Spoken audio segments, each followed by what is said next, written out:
adalah Anda Heraditya, seorang pengusaha kafe di Surabaya.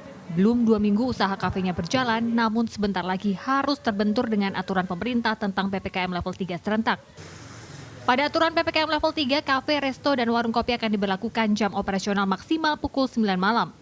Pengunjung juga akan dibatasi 50% dari kapasitas ruangan. Momen hari besar dan akhir tahun ini sebenarnya menjadi harapan baru bagi pengusaha untuk mendapatkan banyak pelanggan. Sebelumnya, pertimbangan Anda untuk membuka usaha di masa pandemi adalah karena melihat situasi COVID-19 di kota Surabaya saat ini yang kian melandai. Namun ia mengaku tetap akan mengikuti aturan pemerintah demi memutus mata rantai penyebaran COVID-19. Kan nggak kepikiran waktu masalahnya kan ini orang-orang pada udah serentak vaksin.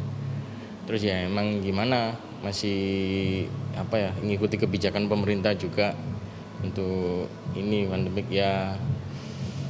Pertimbangan saya sih awalnya lebih menyediakan ini aja sih, kayak space, tapi bukan berarti untuk nongkrong bebas gitu ya. Tetap mengimbau, di sini kan juga banyak, maksudnya kita nggak lepas dari yang namanya protokol itu lagi. Pengetatan aturan juga berlaku bagi pengusaha warung kopi. Jam operasional yang dibatasi akan berdampak pada pemasukan mereka. Apalagi rata-rata warung kopi di Surabaya buka hingga pukul 12 malam dan pelanggan terbanyak justru di malam hari. Suwandi, seorang pengusaha warung kopi di daerah Karangmenjangan, Surabaya mengaku saat ini pengunjung warkop miliknya mulai meningkat seiring dengan kondisi COVID di Surabaya yang mulai terkendali. Sehingga menurutnya aturan PPKM sudah tidak relevan lagi. Kalau dari sisi kesehatan sesungguhnya yang diperlukan itu kan keadaan sudah landai. Sesungguhnya kalau PPKM itu tidak perlu, tapi yang perlu itu penajaman tentang prokes sesungguhnya.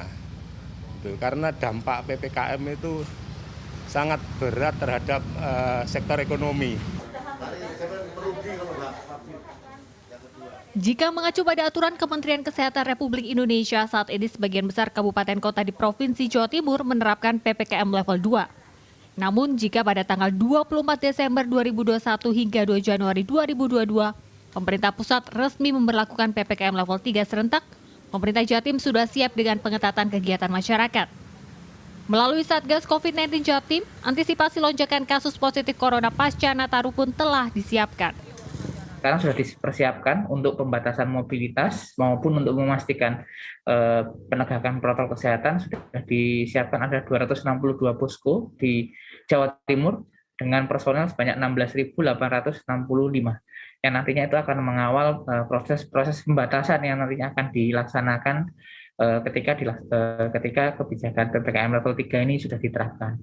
Terus yang kedua tentunya dari kapasitas rumah sakit. Ya, alhamdulillah untuk rumah sakit sekarang kita masih tersedia sangat cukup sekali karena ICU kita hanya terisi 4%, isolasi kita hanya terisi 3%, dan rumah sakit lapangan kita hanya terisi 0,3%. Masih ada ribuan bed yang harapannya tidak perlu diisi ya ketika tapi nanti kalau misalnya ada kenaikan kasus kita sudah siap. Hingga penghujung bulan November ini kasus positif COVID-19 di Jawa Timur masih bertambah. Tercatat pada 23 November ada penambahan kasus harian sebanyak 44 kasus.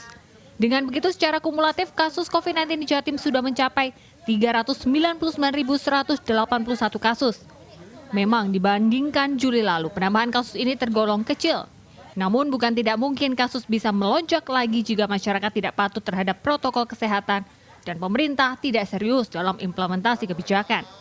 Apalagi saat ini masyarakat Jawa Timur yang telah mendapatkan vaksinasi COVID-19 lengkap baru mencapai 45,06%. Gia Clarissa, Heru Sudarmanto, Surabaya, Jawa Timur.